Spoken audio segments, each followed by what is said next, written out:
Bokudakegai Inaimachi, or Erased, is an anime adaptation from a manga with the same name written and illustrated by Kei Sanbei. At the moment, the adaptation is the most popular TV anime show of 2016, but even as a manga, the series has quite the success. It was nominated for the 7th, 8th, and 9th Manga Taisho Award, competing with other popular manga series such as One Punch Man, Ajin, Sakamoto Desuka, Boku no Hero Academia, Koi no Katachi, and The Bride Stories, among others, where it ranked 2nd, 4th, and 4th again, respectively. The series was also nominated for the 18th Tezuka Osamu Cultural Prize Reader Award. The Kona Manga ga Sugoi list in the male readers category from 2014 to 2016, where it ranked 16th, 9th, and 10th respectively, and it is currently nominated in the general manga category for the 40th annual Kodansha Manga Awards.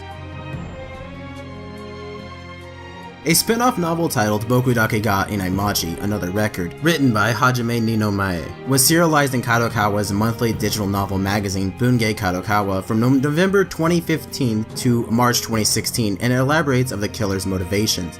A volume containing the chapters was released on March 30th, 2016. A live-action film adaptation of the manga debuted in cinemas throughout Japan on March 19th this year, placing 2nd in the Japanese theater's box office in its release week. The movie features Tatsuya Fujiwara as Satoru Fujinuma. Fujiwara is quite known for playing in manga adaptations, previous characters including Light Yagami, Kaiji, and Makoto Shishio. Director Ito Tomohiko stated in an interview that he came in contact with the manga through an assistant at A1 Pictures, around the time the 2nd volume was published. After he read it, he thought it was great and wanted to see it animated, if possible even to direct the anime.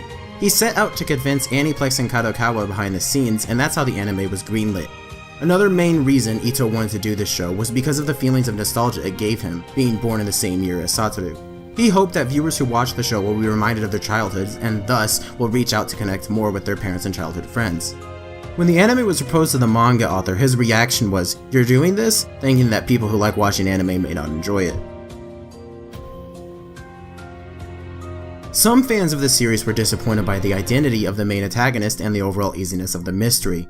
Writer Kei Sanbei and director Ito Tomohiko described the story as a human drama, with the appearance of a suspense thriller, so we can assume that their focus was never really on the mystery. For the TV show, Ito wanted to direct their base as if it was a Western drama, borrowing inspiration from Western late-night drama shows and Hollywood. Quote, "We wanted to make it feel like Northern European places like Scandinavia or London. That's the look we were aiming for."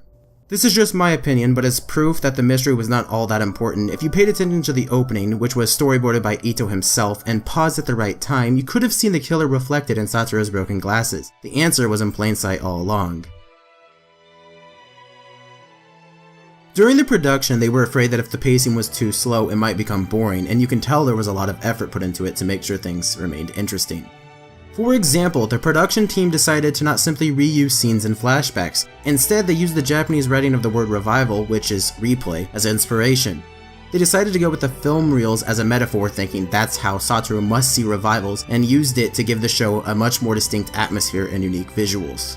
They also played with the format of the show. All moments taking place in the present are presented in full screen 1:66:1 aspect ratio, while all scenes set in the past or Satoru's childhood are presented in cinematic widescreen 2:39:1. Another directional technique they used was the notion of characters being watched by someone else after they've passed by.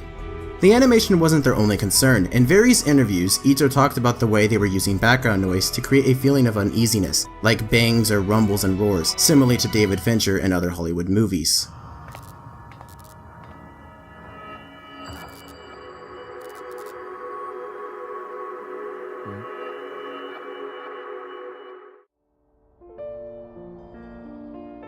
To create an even more distinct feel to the show, they hired Shinosuke Mitsushima to voice 29 years old Satoru and Tao Tsuchiya to voice 10-year-old Satoru, respectively.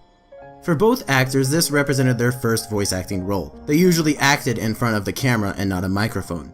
Since actors are usually so busy that they have to record at different times from the rest of the cast, one of the conditions for the role was that they would join the other voice actors, which turned out it was useful for them, especially for Tsuchiya, which had somewhat trouble voicing a young boy as her first role. Amusingly, Ito said he rejected numerous voice actors for the role of young Satoru because they sounded too shonen jumpy.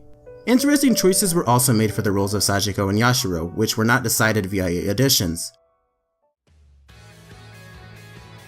The opening song, Ray Ray by Asian Kung Fu Generation was actually first released on the album Soul Fa in 2004, along with other songs such as Rewrite, the fourth Fullmetal Alchemist opening, and Haruka Kanata, the second Naruto opening. The song was re-recorded for the show when it was released as a single in 2016. In the last episode of the show, there is some graffiti under the bridge where Satoru and Irie meets that spells out Ray Ray, which is used to commemorate the opening theme. The blue butterfly seen around Satoru before revival is activated refers to the butterfly effect, where in Chaos Theory, small alterations in the past could drastically change the future, and also to the 2004 movie with the exact same name. Other references made in the show, albeit more directly, were about Dragon Quest III, Live Man, and Ranma 1/2, which were all popular in the late 80s. Not a reference, but Takahashi has the Last Supper painting in his apartment. This alludes to his meal with Satoru before ratting him out to the police, and a live-action image of two dogs can be seen in one of the book articles that Satoru reads in the library.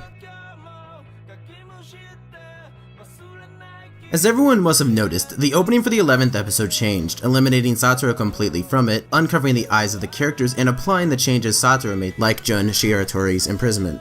But what is more interesting is how the cinema scene at the beginning came to be. Because Satoru has two voice actors, they're placed side by side as a double credit, and Ito thought he could use this idea. Quote, "So I needed to have them in the first cut of the opening, but what kind of situation would allow for that? And then partially because of the word revival, I figured that I could have had them in movies, as if the two of them are watching Satoru's story play out on screen."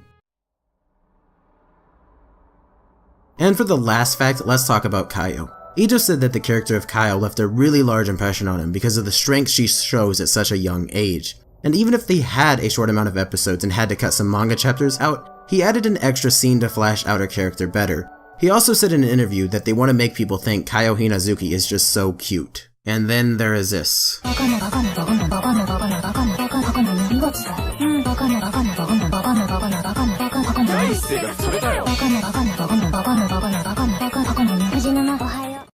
Hey everyone, thank you guys all so much for watching the video. Best Anime Tops and me, we kinda collaborated on this and it was quite a lot of fun. Now this will wrap up the video, but if you want to see more things like this, remember to please leave a like and share it to people who might enjoy it. Depending on the success of this video, we'll probably do more. Also, at the very end, I'd also like to plug my self as the audio guy. I'll be in the description below, click there if you really want to. If you don't, I don't, whatever. But again, thank you guys so much for watching this video.